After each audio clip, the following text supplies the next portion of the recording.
You're listening to Interactive Wrestling Radio, featuring the Interactive Interview, courtesy of WrestlingEpicenter.com. Good afternoon, everybody. I'd like to welcome you to this week's GFW Media Teleconference. This is Ross Foreman. I'd like to welcome everybody, and we can get started with a few business matters offhand. I do not have any further update as discussed last week, the situation with Jeff Jarrett, and I ask as a respect for Jeff and the personal matter that there are no questions on today's call regarding Jeff Jarrett. That said, I'd like to welcome today's three special guests for truly an unprecedented teleconference as we welcome the creative team for GFW. Let's first welcome, let's see where we got him here on my list here. I got to find the phone numbers here, so give me a second here. I'd like to welcome Coach Scott Demore, who truly brings the global flavor to GFW. Scott, welcome. Hey, thanks, Ross. Glad to be here. Next, we got a guy with 15 years in-ring experience and now truly showing his wrestling knowledge behind the scenes. Sonjay Dutt, welcome. How are you? I'm doing well. And finally, we got a guy with a ton of experience. Big John, welcome. Hello, everyone. All righty. Well, we're going to open it up for some questions. We have a lot of people waiting to talk to you three guys. So, again, media, as I asked in the past, if you'd please identify yourself and your media outlet one question at a time, and please do not get back in the queue until we give you a heads up that it's good to go for a second question. And please, on your questions, specify who you'd like to answer the questions, or if they're just general for the three of them. And we will open up for some questions now. It is *6 to get in the queue for questions. Q&A session has started. To ask your question, please press *6. Yeah, hello. This is Raj Giri with Wrestling Inc. I kind of had a general question for everyone. I wanted to see just kind of what your reaction was when you heard all the rumors floating around last week about Anthem wanting to sell GFW and any talks or other reactions you guys had backstage. Well, this is Scott Demore, and there hasn't really been a lot of backstage reaction in the sense because we haven't had any events.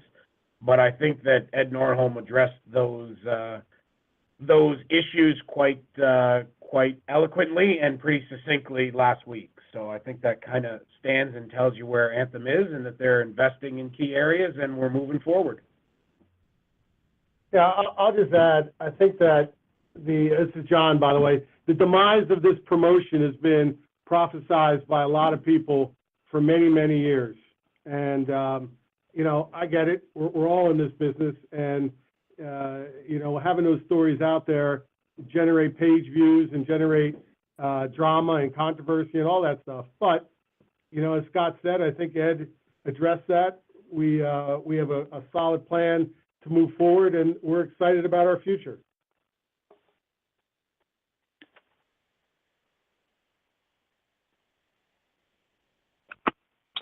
Hi there, it's Gur Samuel from Real Sports. One of the people who had been brought in recently was Dutch Mantell. What will his role be going forward in the creative side of GFW?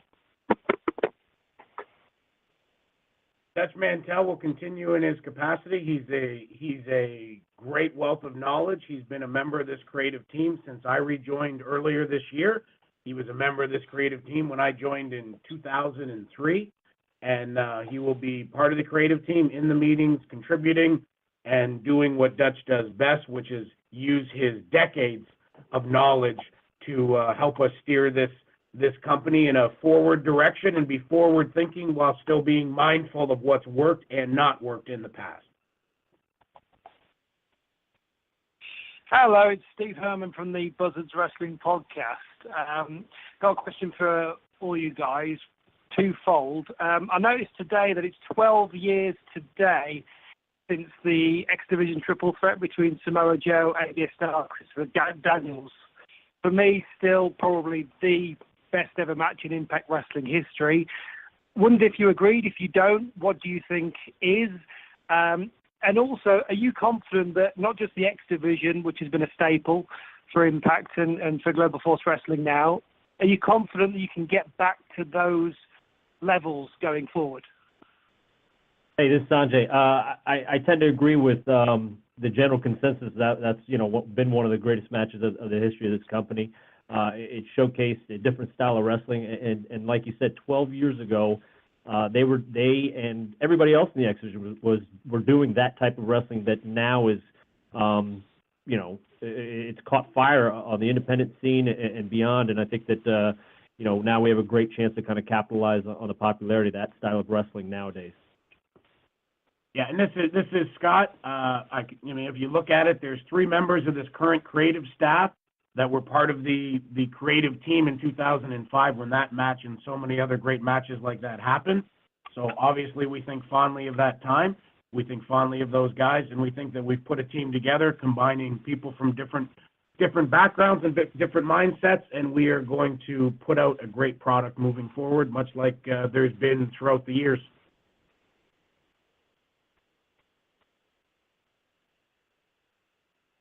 Hi, this is Brayden Harrington from the Fight Network here in Toronto. The question for Coach D'Amore. I myself, and I'm sure a lot of people are, huge fans of when you were the manager of Team Canada. I'd just like to hear some thoughts on that, and maybe some thoughts on your former Team Canada members, Bobby Roode and Eric Young, and their success in the WWE.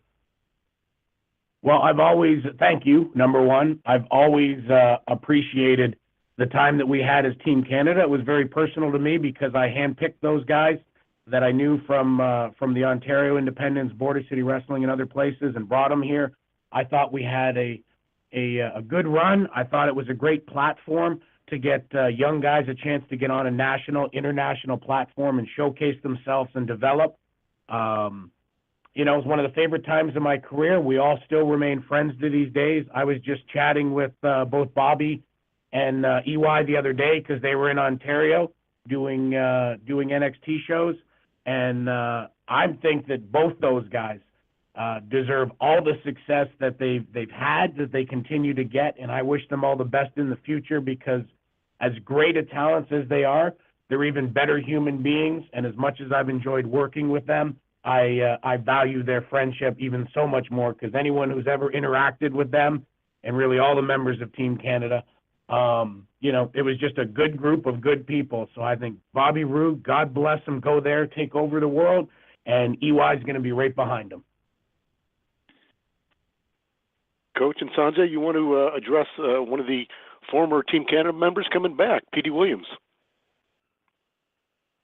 Yeah, hey, Sonjay. Yeah, absolutely. I think that, the return of Petey Williams at Destination X was it was a highlight for me, especially being in the match. And Petey's been such a pivotal player in the X Division for so many years, and I think it was around 8 or 9 years since we'd seen him on Impact last, and I don't think he's missed a beat.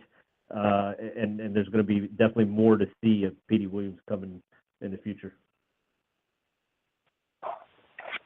Hi there, Joseph Ronchka here from Across the Pond Wrestling.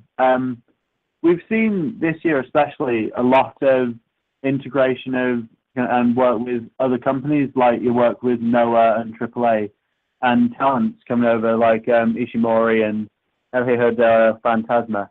Are there any other countries or particular promotions you'd like to work with? And within that, as you may have guessed from this being an English branch, are there any particular English talents who you'd love to bring into the fold at GFW? This is Scott, and we value our partnerships, the ones that you mentioned and others that we have, and we want to continue to have somewhat of an open door policy where we want to bring in and showcase different talents from around the world and work with different promotions, because in this industry, in this day and age, there's certainly a mutually beneficial arrangement for there to be multiple groups working together. There's no reason to be out there and feuding with each other. Let's all work together in whatever ways possible to move forward and keep a strong and viable wrestling industry out there. There's a tremendous UK scene, as you well know. There's amazing talent out there. There's lots of companies, and we are wide open to looking at working with anybody. As you know, this company's had great success in the UK in the past. We are very excited to be back in partnership with Spike UK and airing over there, and we can't wait to, at some point in the future, getting back, whether it's with local UK promotions or back how we used to on our own, but getting out there in front of the UK fans.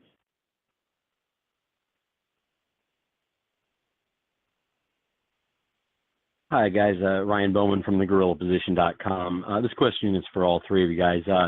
You do a lot of work with other companies like AAA and NOAA. How hard is it to work with other organizations on a show without compromising your own characters and storylines? Hey, it's Scott again. I think if everybody's open-minded and is working in a direction of what's best for the product, if we stop being protectionist and we start looking at how we can advance wrestling in general, then we're all going to grow and increase ourselves, right? What's it? A rising tide lifts all boats, and we haven't encountered a lot of issues. I mean, currently AAA has been unbelievable. You've seen footage from their events, on our Impact broadcast, and you've seen their talent come here and our talent go there. NOAA has done a great job of being a partner. You look at the way that, we had Moose and James Storm over there early in the year. Eddie Edwards has been a constant presence in NOAA's product. Heck, he's the first ever American. He's the first ever non-native to win the Global Honored Crown for NOAA. That's huge, and that's a great accomplishment for Eddie. And we're very honored to have him as a bridge between the two companies. He started with NOAA. That was his home for many years. Now he's here, and as Eddie so eloquently said, he now feels double blessed because he has two homes. So we haven't had issues at all. It's been great having the AAA guys here. It was great having Marufuji and Ishimori here. We look forward to having more Japanese talent and Mexican talent, and as we said, talent hopefully from other areas around the world come and be part of our product. Guys, I'll say it over and over again as we go forward. It's an open door policy. We're looking to go out there and put out the best people, put them on a platform that we have both domestically, digitally, and around the world, and let's go out there and get a great product out there to wrestling fans. Yeah, and I would just follow up and echo what Scott said by adding that, look, it's a relationship business, and as long as you approach any collaboration or any partnership with the idea of how can we help each other, and we've been lucky enough to have partners so far who approach it that way along with us, I think it's going to be a success, and it could be something special in the long term. So we're going to continue to mine and look for partners that have that same sense of cooperation and collaboration, and hopefully give the fans something special and something we can grow upon.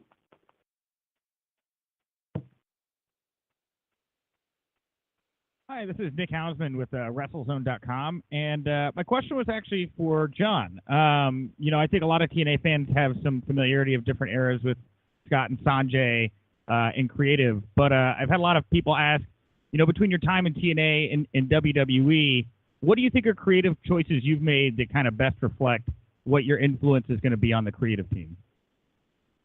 Well, for the last, 4 years or so, this company's been in a state of flux in terms of, the growth potential. And I think that one of the things that I like now with this creative team is not only the diversity we have, but the skill set we have. And, before all of us got together, it was the prior creative team, me and David Lagana and Matt Conway. It was just kind of the three of us. Now, with the background of Scott and the background of Sonjay and the experience of Dutch, Abyss, and obviously JB's talents, I think that the overall creative is going to take on a life of its own and be I guess, more dynamic. I'm hoping that it will be more dynamic than it has ever in the past. We just talked a little bit about some of these promotions that we're engaging with. I think that adds new life and vitality to the promotion. I hope that I can continue to be a contributor in that process with my background in television and in talent relations. So, I think the future is bright creatively for us. And as long as we continue to work as a team, which I'm 100% confident we will, this promotion's future is bright.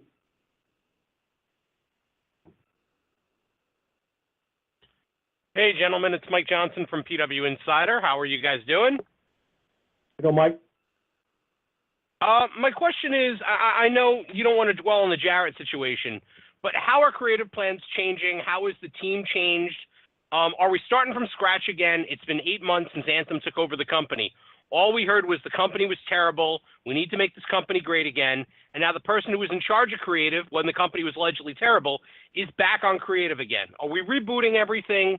Where do we stand? Are the plans that were existing under Jeff's vision gone? Like, as obviously there's a lot of TV already taped, but when we get to November 5th, where do we stand in terms of creative being fresh versus what was already envisioned under the previous regime?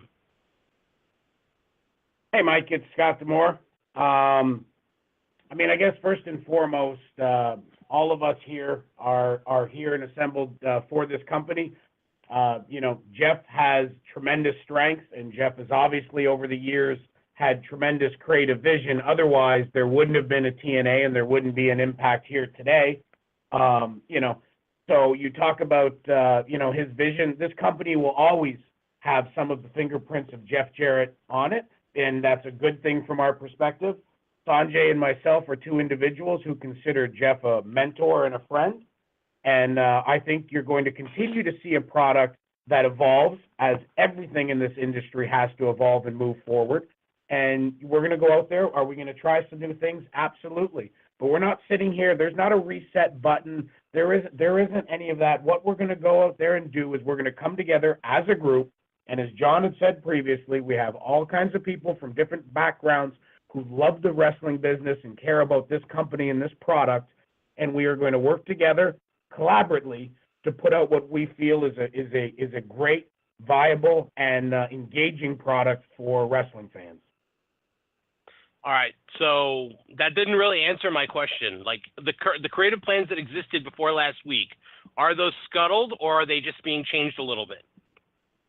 We're moving full steam ahead with Bound for Glory. We have some working concepts beyond Bound for Glory and wide arcing stuff. And like I said, respectfully, I think I did in one sense answer your question, Mike, in the sense we're not looking at radical change.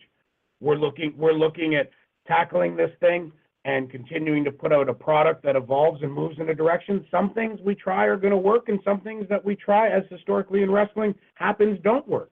And we're going to look to learn from what we do, and we're going to continue to work and improve this product. Hey, this is Riju from Sportskeeda. My question is, what was the rationale in bringing back Jim Cornette and firing Bruce Pritchard as a on-screen figure? Is Pritchard still associated behind the scenes with the company? Hey, it's Sonjay. Bruce Pritchard was a strictly an on-air talent. I think that we as a creative team are collectively going to look at that and see if that's something that we want to go forward with, or if that's not in the creative plans. As Scott said, we definitely are always going to see fingerprints of Jeff and his expertise and his mindset going forward. But we've got a bit of a vision that we want to accomplish, and I think that it'll slowly come across post-Bound for Glory into the TVs that are going to be coming up.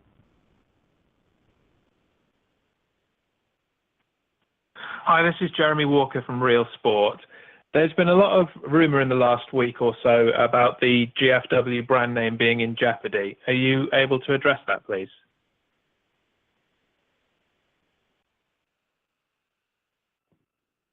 Hey, this is Sonjay. In regards to that, I personally am not privy to any of that information. We are steering the ship in a creative aspect, anything that any legal aspects of the company in regards to what you just asked, I'm not privy of. So our mindset is to steer this ship in a creative, forward-thinking vision.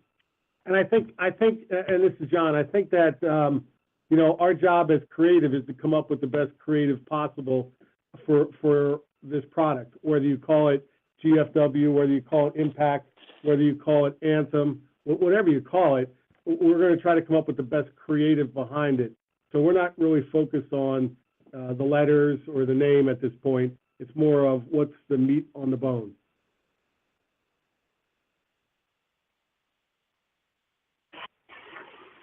Hi guys, it's Lee Ned from Live Radio over here in Scotland. You mentioned before it's been a great year 2017 in terms of expansion for the product over here in the UK on Spike. Obviously you've just signed in Germany with Pro7 Sat1 in Germany, and you've got an extension of your distribution deal with Pop over in the States.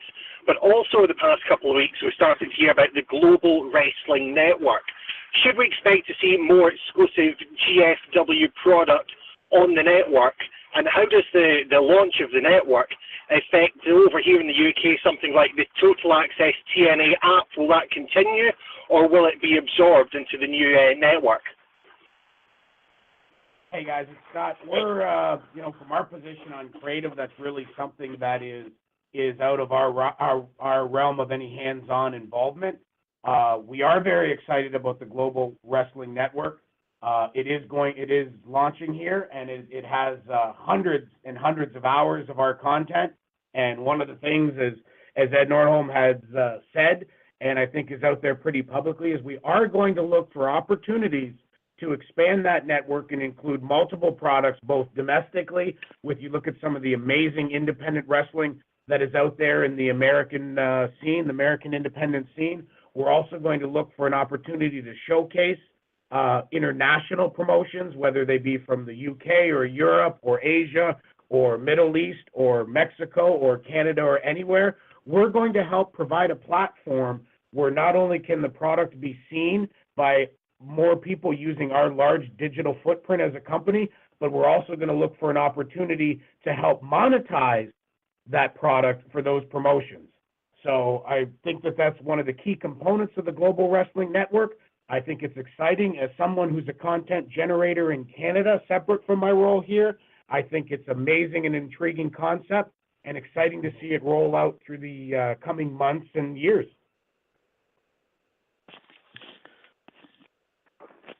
We'll let you guys know that if you have a second question, you feel free to get back in queue.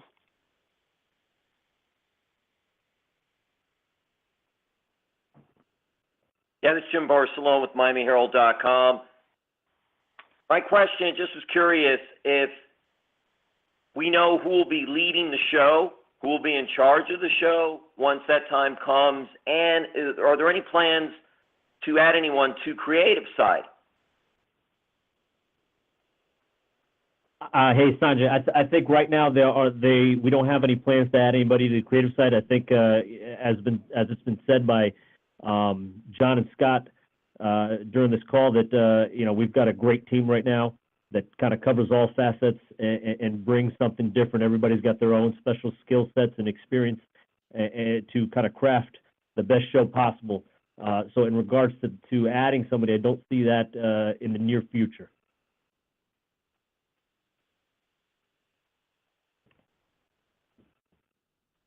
Hey guys, it's Mike Johnson again from PWInsider.com.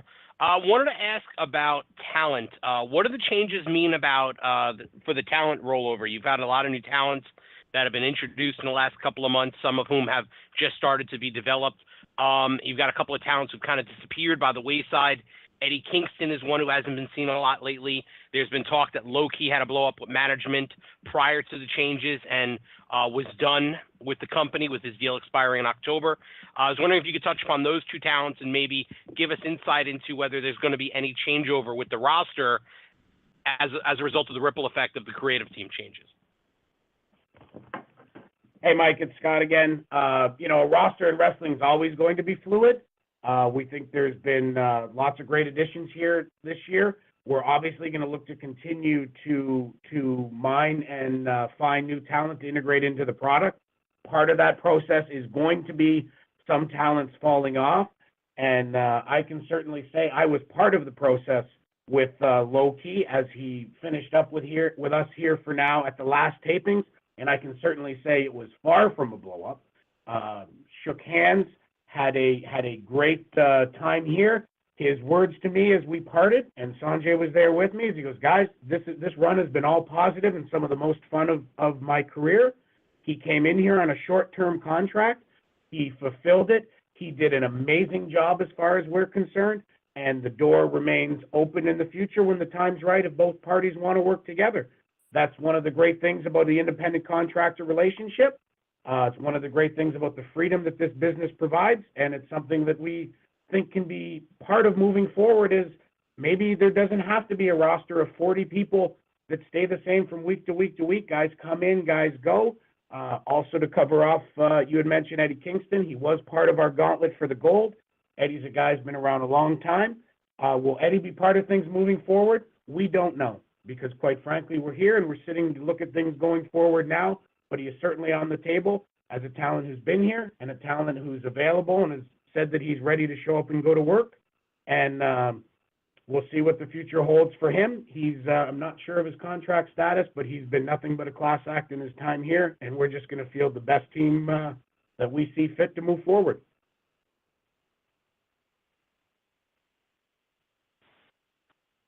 Hi guys, Joe Ronchka from Across the Pond Wrestling again. I was wondering, Eli Drake currently obviously in the middle of his first championship, or not championship, world championship run with the company.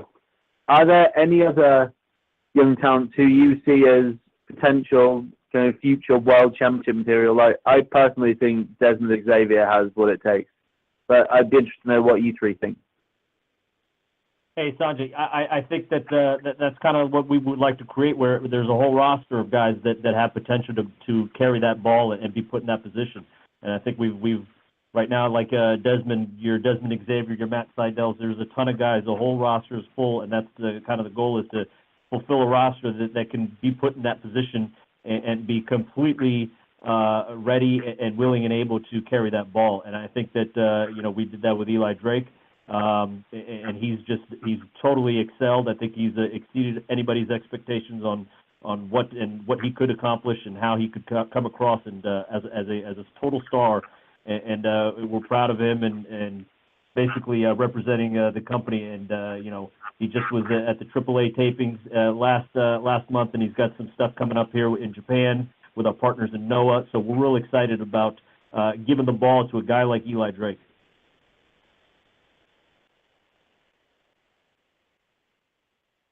Hey guys, this is Sam Pierce from Fight Network Toronto. This question is for any of you guys. What are some dream matches you'd like to see in GFW with all this new? We didn't hear what you said. What are some of the dream matches that you'd like to see in GFW with all this new talent coming? I'm sorry, it's real low. If you could repeat Sanjay, that. his question is, what are some dream matches? I'm having trouble hearing, but I did hear. What are some of the dream matches you see looking forward in global? Well, I've personally got some dream matches, but I don't want to give them away here. I think that that's kind of going to be the goal here going forward too, is producing some dream matches for the fans and mix and matching some of the talents that we have access to with our partners in AAA, in NOAA, and worldwide. We talked about the UK scene booming earlier, and I think there's so many options out there to mix and match with our talent as well. And even if you take that out of the equation, just if you look at the GFW Impact roster in itself, I think there's so many dream matches there that we're ready to fulfill for the fans.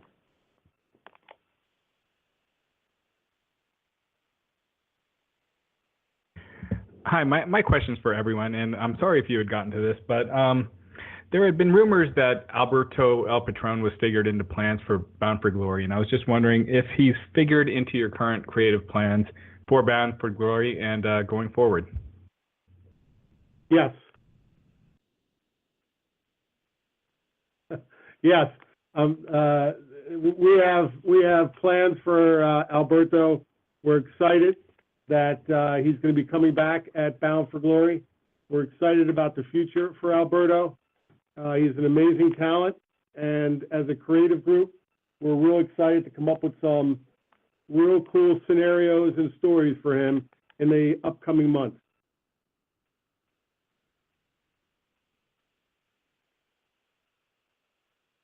Jim Barcelone, MiamiHerald.com again. With WWE Network and now Global Network, do you know if there's been an eye on WWE Network and what they've been doing to sort of get this whole global network going? Sorry, can you repeat the question, sir? Yes. With WWE Network and what they've done, and now with Global Network, have you all been looking at the model of what WWE has been doing to sort of get Global Network going? Well, certainly WWE has shown that there is an audience out there around the world that is looking to ingest more content on a more consuming basis. And their model certainly worked. We're not going to look to WWE for our product, and we're not going to look to WWE for our business ventures, but certainly we want to go out there and we want to provide a place. WWE is doing a tremendous job of getting their footage out there. What we're going to do is we're going to focus on getting our footage out there, on getting our partners like AAA and Noah and Crash, their footage out there, on making partnerships, strategic partnerships with independent promotions in the U.S. and Canada and overseas and around the world, and give a digital platform for independent entities to get out there and monetize the great things that they're doing. Because in this industry, we used to sell tapes, then it became DVDs. Now everything has moved to a digital age, and it's become, I can tell you from my end, as someone who's a content provider, it's becoming harder to get that content out there. So an opportunity like this for promotions everywhere, large and small, to have a full-scale place where they can put their footage, they can put their intellectual property out there and have it paid for to view and monetize it. I think that's a great thing for wrestling. I think it's a great thing business-wise for promoters, and I think it's a great opportunity for fans. So there needs to be a place for the other brands of wrestling, the alternative brands of wrestling out there to get their product out there so fans around in the world can enjoy it, and that's what we're going to look to do.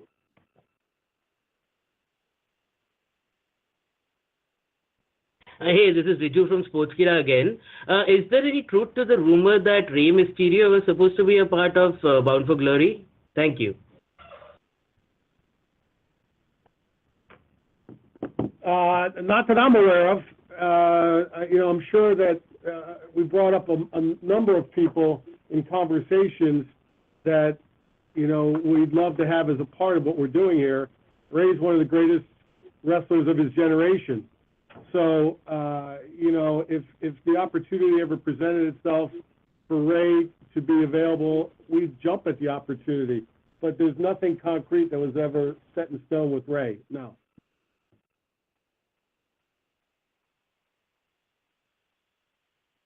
Hey guys, it's Nick Hausman from WrestleZone.com again. My question was kind of for all of you all. I've seen different reports about, are you all planning on including any of the Rosemary and Sexy Star incident into GFW storylines? And just kind of a little removed from it now, what are your thoughts on it, and has it affected your relationship with AAA?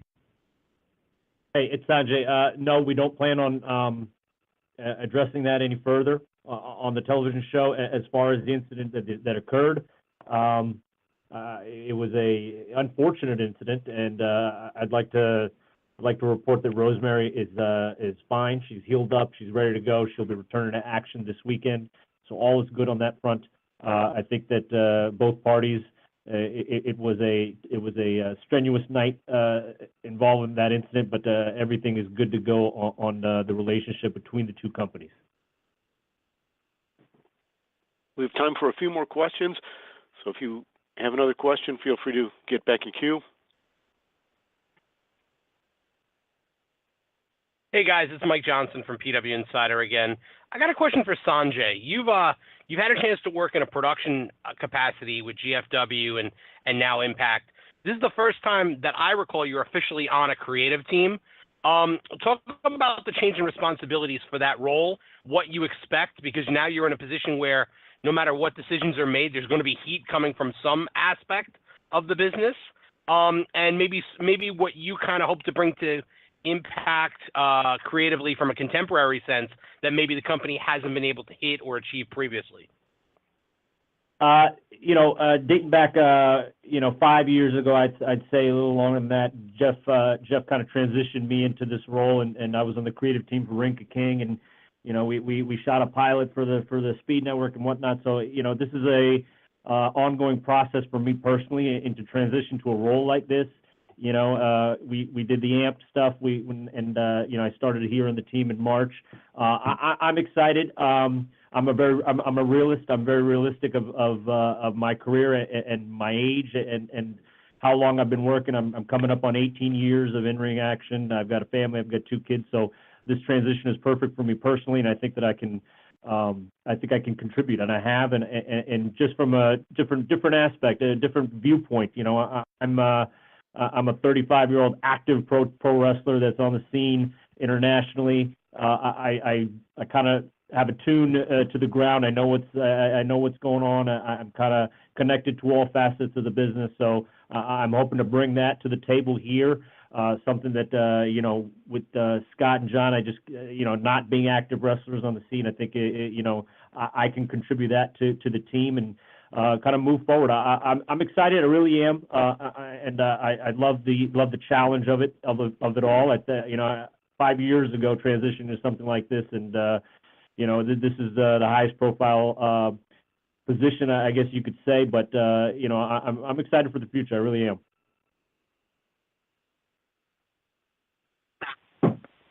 Hi, Joe from Across the Pond Wrestling again. Over this year and last year, I've seen a lot of work from Jeremy Borash. Obviously, things like his great match against Steiner and Josh Matthews over this year.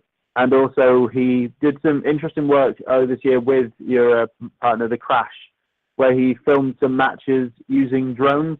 I was wondering whether the three of you think there's much of a future for drones in use of live filming in instances such as wrestling, because I think there's potential there for other innovations in filming methods and unique ways of the audience being able to view the experience.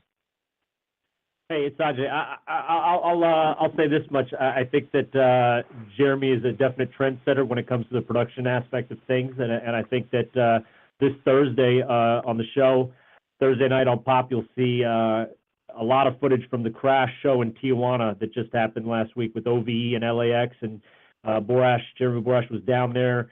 The drone was in full effect, and it's some really, really, really cool hip new age stuff that he's been doing on the production aspect of things, and I think that it's only a matter of time before others follow suit.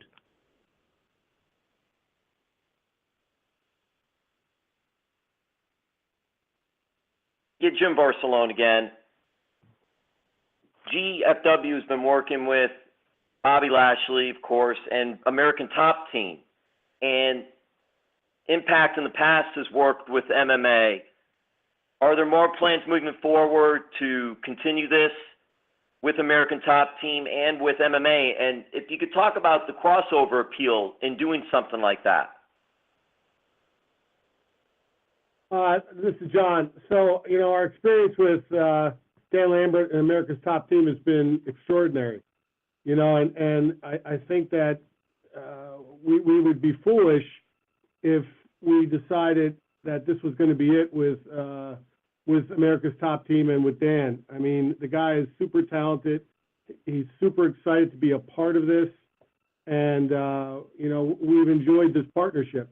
So the door is always open for crossover athletes that want to be a part of what we're doing here. And, we were lucky enough to have someone like Dan and America's Top Team as a partner. and we're excited to, to showcase him at Bound for Glory. It's going to be a pretty cool night.